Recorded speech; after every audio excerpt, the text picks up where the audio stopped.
Bonjour mes amis Balance, bienvenue sur votre tirage. Donc ici c'est pour la nouvelle lune du dimanche 18 juin. On va regarder ce qui vient pour vous. Je vais commencer avec les cartes archétypes de Caroline Miss, qui a été une thérapeute en développement personnel, en soins du corps aussi et de l'esprit. Donc les cartes archétypes, oups, ah bah c'est tombé vite, elles sont très bien parce qu'elles nous font travailler en fait nos parts de lumière et nos parts d'ombre. Mais là je voudrais voir en fait la part de lumière qui ressort en vous.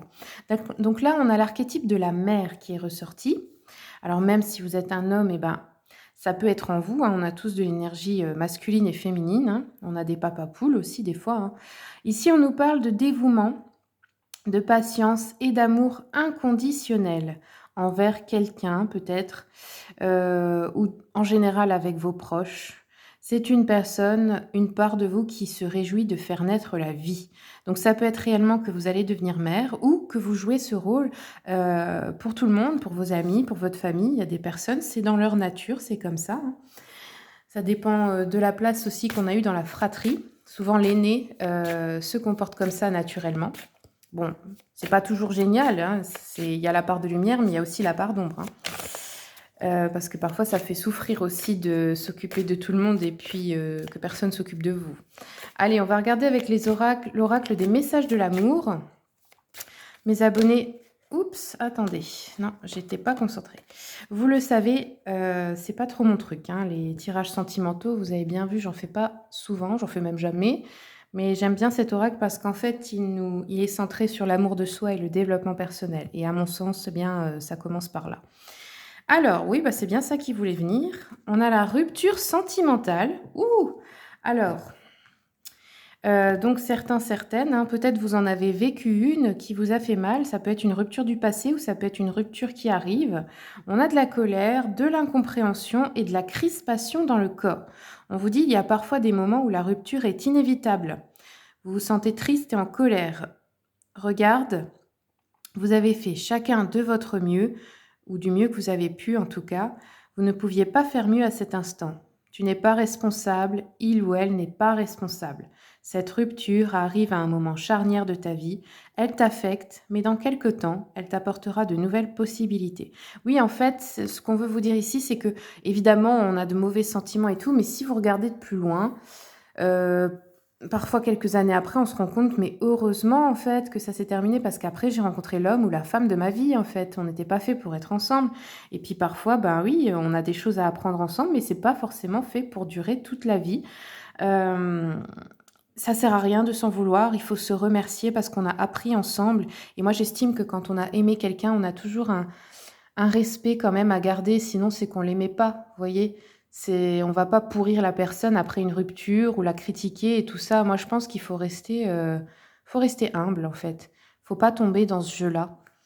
Après, évidemment, je sais qu'il y en a à qui on a fait du mal, hein. C'est normal d'être en colère. Je vous dis pas de la réprimer, mais sachez que ça sert à rien parce que tout ce qui arrive dans la vie, c'est pour votre bien. Donc, quand quelqu'un sort de votre vie, c'est parce que quelqu'un de meilleur arrive en fait.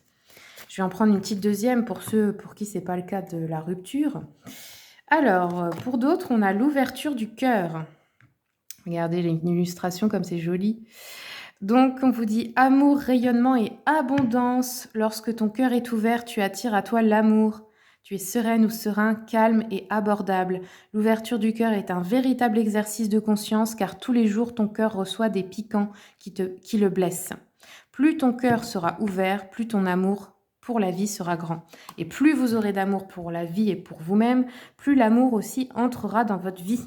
Sachez-le, donc réouvrez le cœur. Allez, c'est parti. On regarde avec l'oracle de la voix des pierres, des cristaux et des chakras. Une carte, s'il vous plaît, pour les balances.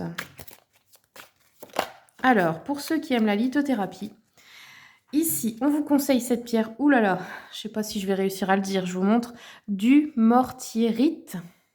Jamais vu ça. Elle est violette, un peu comme ça. Je vous la montre. Donc ici, on vous conseille de porter cette pierre. On nous parle du chakra du troisième œil, à peu près entre les deux sourcils, je dirais. Alors, on nous dit ici que c'est pour ceux qui désirent trouver un équilibre entre l'intuition et la concentration, Pour ceux qui cherchent à faire émerger des mémoires ou des images du passé. Ah, peut-être vous voulez aussi voir vos vies antérieures pour certains, certaines, ou vous souvenir de vos rêves, ou alors peut-être trouver une communication entre l'intuition et la réalité. Oui, je comprends, ok. Donc ici, il y en a qui sont en train d'ouvrir leur troisième œil. Ok, allez, on va regarder avec le Witchy Cauldron. Qu'est-ce qui vient pour vous? Les balances. Tac, tac, tac. Qu'est-ce que vous apporte la nouvelle lune? Oh là là, mais on a de nouveau la séparation. Bon, il y en a vraiment qui vont se séparer, hein. Vous voyez, j'ai un 2 de coupe, donc c'est la carte des amoureux, mais renversée. Donc là, ok, on a la séparation, ou alors on a un déséquilibre dans une relation. Peut-être vous n'êtes pas séparés, mais vous y pensez. Parce que des fois, dans la vie de couple, ça arrive, hein, on n'est plus heureux. On se dit que c'est peut-être la seule solution. Mais pas toujours. Pas toujours. Quand l'autre veut bien travailler aussi, on peut faire un travail à deux. Avant de se séparer, parfois c'est bien d'essayer ça, hein, de voir un thérapeute de couple ensemble ou un truc comme ça. Parce que parfois, eh bien, c'est juste de la communication qui manque ou des choses comme ça. Puis c'est dommage parce que vous allez chercher ailleurs quelque chose de mieux. Mais en général, si le problème est toujours en vous, ça recommencera, même si vous prenez quelqu'un d'autre. Donc ici, on nous dit qu'il pourrait y avoir une incompatibilité ou des couples malheureux. Bon, ok. On a l'amitié par contre qui ressort avec un grand oui. On a des retrouvailles, des célébrations, des fêtes, des rassemblements, festivals, festivités, réunions, mariages, fêtes de fiançailles, remise de diplôme, baby shower, etc., etc. Anniversaire aussi, hein. On a des moments heureux avec les amis. Et on a le soleil.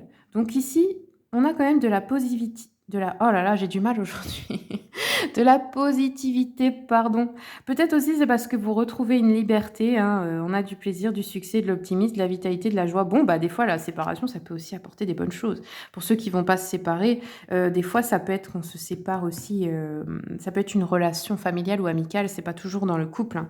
En tout cas, bon, ça a pas l'air de vous faire beaucoup de mal puisqu'il y a le soleil après, donc finalement, vous allez peut-être même le fêter, quoi.